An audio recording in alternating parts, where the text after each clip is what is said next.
I've heard people murdered. I've heard people commit suicide. I've heard people walking into a room to find their children dead. I've heard the whole span of humanity in my job. Any sort of violent situation you can think of, I've heard it. And everyone that I work with has also heard the same things. The gunshot next to a phone just sounds like a really loud blare of static.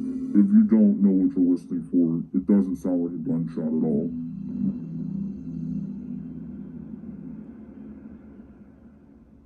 I've been working as a 911 operator for approximately 3 years.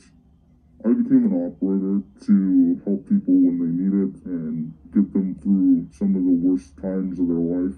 I imagined it would be having to deal with some basic matters that people have an emergency with, but it didn't always end up being like that. You could have a 12-hour shift, you could have an 8-hour shift, a 24-hour shift, and in that amount of time, you could take upwards of 200 to 300 phone calls, still be expected to handle everyone the same. 911 dispatchers are shown on TV as having 20 screens in front of them, being able to track your location no matter what, being able to get people to you immediately. That isn't what a government budget allows us to have. In reality, we don't have a ton of the latest and greatest technology.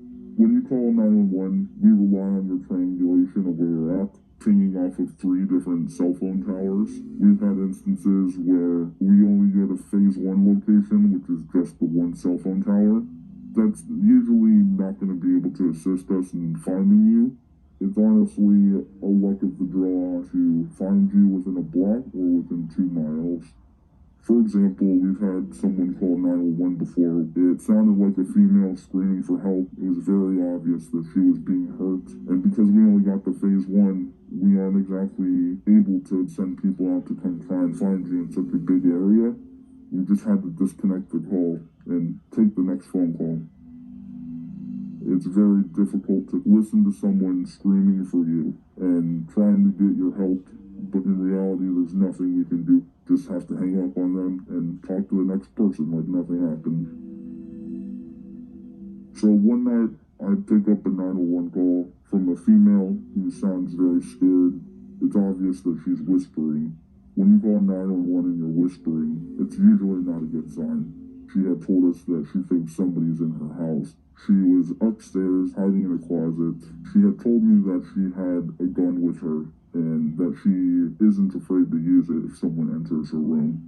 The call progressed to her whispering even quieter that she hears footsteps coming up the stairs and she doesn't know what to do.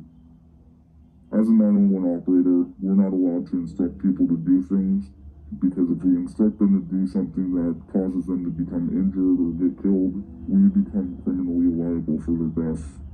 The female asked me if she was allowed to shoot the person that was coming in. And of course I can't tell her don't do that, but I also can't tell her to do that. And that's when I heard the gunshot. The door opened and she immediately shot her husband in the head. It's something that we have to think about every day. Not being able to give somebody instructions on what to do can be incredibly frustrating, but to keep yourself safe from getting sued or sent to jail, you just kind of have to let the ball sit in their court. A lot of people call 911 to let you know that they're going to commit suicide. They essentially just want someone to come pick them up before their kids have to see. We do our best, obviously, to try and talk someone down from committing suicide to try and get them help. I think that's the way of just making sure their family doesn't have to deal with any sort of uncomfortable situation.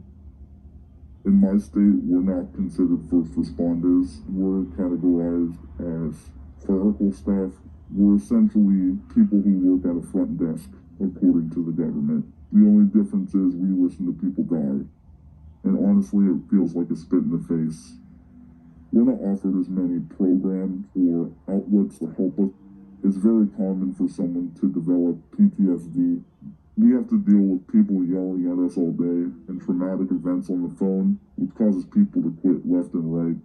Not having adequate staffing is kind of a domino effect. not only does it affect the people who call 911, but it also affects the people who answer 911. So while your phone call is waiting, we're being burnt out, we're getting worked tirelessly, we're picking up the work of extra people for no extra benefit. It gets very alarming when you see the number of people waiting become bigger than how many people are able to take a call. And it's just a queue of calls, so you don't know if it's somebody arguing or if someone's currently getting killed. In this profession, seconds are the difference between life and death. One of the biggest problems we have is people abusing the system. You obviously have the people that lie and say their ex-boyfriend has a gun or drugs under his mattress, people calling in bomb threats in large public places, people saying that they have someone being held hostage in a house. We're going to respond like it's actually happening. One of my biggest fears of having to hang up on a prank call is the 1% chance that that was not a prank call. I definitely think this job isn't for everybody. I don't even think this job is suitable for someone who thinks they have thick skin.